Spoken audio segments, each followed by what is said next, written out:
Welcome back to the Red Dice Diaries. As you can see, I'm in the car again. It's a sunny Sunday morning, and I want to talk about a product that I've recently acquired, and that is the BX Monster Reference Index.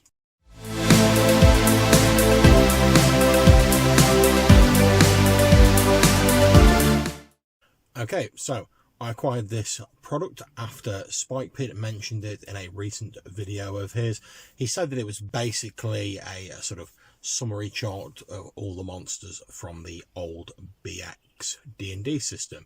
Now, since I run Old School Essentials, which is pretty much a direct port of BX, I thought it'd be a useful thing for me to pick up. So I acquired a copy from the Square Hex, the company that produces its website.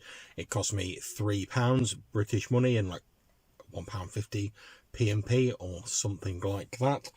And what you get is you get this little sort of spiral bound book, and most of the inside of it is a table listing in sort of abbreviated format all of the monsters from a number of different BX products. And there's a link to a basic sort of website / blog which tells you where these monsters come from, and each of the names has next to it an abbreviation, and you get like the front page is like a little sort of explanation of what all the columns mean. So basically we have M1, which is the D&D Monster Manual, M2 Monster Manual 2 obviously, there's L1 which is Labyrinth Lord, L2 which is Labyrinth Lord Advanced Edition Companion, and there is also FF, which is obviously the classic Fiend folio. If I've remembered them all correctly, so like I say, I'm going from memory, but there's a web address in here where you can look up what exactly the abbreviations mean. And you get this nice little summary page here that breaks down what the information is going to be, because obviously at various points, to fit it all into this little amount of space, this sort of like A5 booklet, they've had to use abbreviations, which only makes sense. If you did just get the monster stats for £3, it'd be well worth it. However, you don't just get that. If I page through these towards the end, obviously they've got the obligatory OGL license BS in there, which you have to sort of put in. But the final few pages, we get some extra stuff here. We get a monster experience points table, and forgive the sound of me rustling this about as I'm moving it. And the monster experience point table basically tells you how much XP you should be getting for a monster of a certain hit dice, basically, which is really useful, certainly for me running OSE, because there's a lot of monsters where it's like, oh, there's a 1 hit dice version, there's a 3 hit dice version, there's a 5 hit dice version, and I can never find the table that tells you like what additional XP those higher level monsters get when I need it, and it's always at the table while the players are waiting for you to like tot up the XP at the end of a session or something. So having this here just in a nice easy to reference format is very useful. We also get a little AC conversion table covering how you convert descending AC base 9 up to ascending AC. It's not hard math to do yourself, but you know, if you maybe struggle a bit with that, or figures ain't your thing, it's nice to have a little table, and it certainly doesn't hurt. We get a fighter saving throw, which, given that fighters are like the base class in BX, is pretty nice to have. We get average hit points by hit dice. Again, good if you want to work out a load of monsters quickly without rolling a scad load of hit dice. We get a turn undead table, always useful if you've got a bit of a cleric in the party, casting back the foul minions of undeath. And they've squeezed in just down, if I can move it so you can see it, they've squeezed in just down here the monster reaction table / sort of NPC reaction table, which is, if you've not played BX, it's basically a 2d6 table. Whoever's trying to persuade or interact with the NPCs and monsters rolls 2d6, and the results go from 2 friendly and helpful to 12 hostile attacks. So it's a nice little table, and it adds a little bit of extra flavour, meaning that not every combat always resorts to just like, we must attack them. You get a little weapons table with the damage on it, common armour with their AC scores in the descending AC format, and then we get missile weapons with their ranges and the damage, etc. And they've managed to sneak in like a little sort of combat system sequence thing there. Then finally, on the back page, we get the old Thaco table, which again, if figures aren't your thing, or you don't want to bother with copying the whole thing down onto your character sheet, and you still love that descending AC, nice little handy thing to have on the back cover there. And like I say, I thought this was a great reference product. It only cost me a few pounds, and also with it from Square Hex, which probably reveals a little bit of my inner kid, because as soon as I opened it, I was like, oh my god, there's stickers in it. And you basically get this giant sticker here, which has the same format as the monster tables. So if you wanted to, you could like write your own monsters on this sticker and either put them on the back of the book or like put them as an extra page, something like that.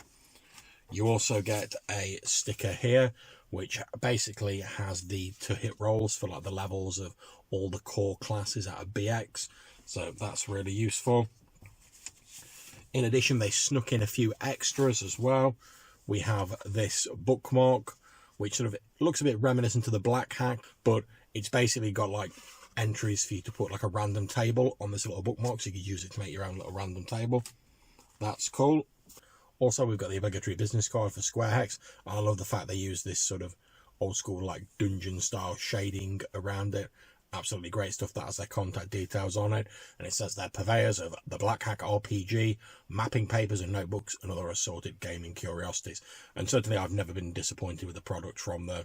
They always arrive packed securely in a timely fashion, and they're never ridiculously expensive. So, you know, if you want some good stuff, obviously Square Hex ain't sponsoring this video. I'm not being paid to talk about them, but I've always found them a really good company to deal with. So there you go. Consider that a bit of a recommendation. But the last thing, which I absolutely love, is this little thing that was tucked in. A pocket guide to Dungeon Geomorphs. So if you're not familiar with Dungeon Geomorphs, you might be saying, well, what's that? And basically it's the idea that you draw these like sort of square, sort of almost like sections of a dungeon, but you make them in such a way that they can be like rotated and put together in any order. So you can create a series of tiles and build up a dungeon based around them. And if we have a quick look at this pocket guide, which is a tiny little book, and it's got to be about maybe 10 pages long, if that. And it says designing geomorphs. It talks about the format of the square grid you use and how you should make sure that the sort of exits and entrances match up so you can use them in any direction. It gives some good points though, that even though it's only a sort of tile, you should give thoughts to changes in elevation and stuff like that to keep your dungeons interesting rather than it just being room after room. It talks a little bit about edges and corners and how you could use slightly larger geomorphs and maybe a slightly different setup that would still fit into your overall scheme. And then it goes on to talk about map features and how you could represent them on a map, with what symbols you'd use, etc. And it gives you a few good websites. Obviously, Dyson Logos is on there, which is, everyone knows, is pretty much a great map maker.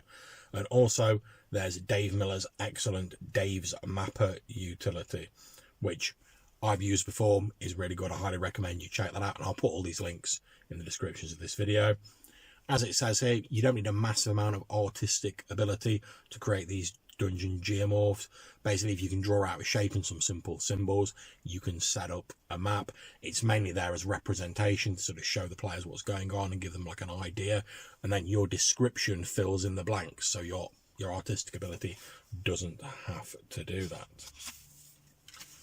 And then it goes on talking about the sort of tools you can use whilst you're drawing your dungeons. Gives you some ideas on pens. It talks about the micron pens here, which I've used myself. Very nice. Talks about scale, different types of techniques, different types of cross hatching you can use. Gives you some sample layouts. There's some samples there, look. And then it handily gives you some blank sort of templates at the back, which you can either draw on, or more likely, as I do, I'd probably copy or scan these and draw them. And then on the back cover, there's a very simple dungeon symbol key, which has all the common things on: doors, spiral staircases, tables and benches, chairs, thrones, cave-ins, statues, coffins, concealed pits, trapdoors, all of that sort of thing. And these are very simple sort of symbols to draw. You don't have to have like mad amounts of artistic skill or flair to do these. And with a little bit of thought, maybe a bit of guidance from this little booklet, you can create a compelling and interesting dungeon for your players to explore. If dungeon delving is your thing. So there we go. That was my sort of a short look at the BX Monster Reference Index and a few of the little extras that came with it from Square Hex. If you're playing BX or any sort of retro clone that's a port of BX, and you want like a very quick sort of reference that you can quickly use in game and that is nicely spiral bound so it'll sit flat on your table, I highly recommend you pick up a copy of this. It's not going to cost you the earth, and the utility it will have at your table if you're running that sort of game cannot be overstated. So I just want to say thanks very much to Colin, aka Spikepid, for mentioning this and sort of getting me to take a look at that. And obviously thanks to Square Hex for producing such an excellent and very useful product. I used this for the first time the other day in my OSE game, and although I didn't really use the monster stats, I used a few of the other bits because I was using some custom monsters. I still found it very useful and very reassuring to have to hand. So I hope you've enjoyed this video, and we'll see you again for the next one. Until I do, take care, stay safe, and whatever game you're playing, have fun. Catch you later.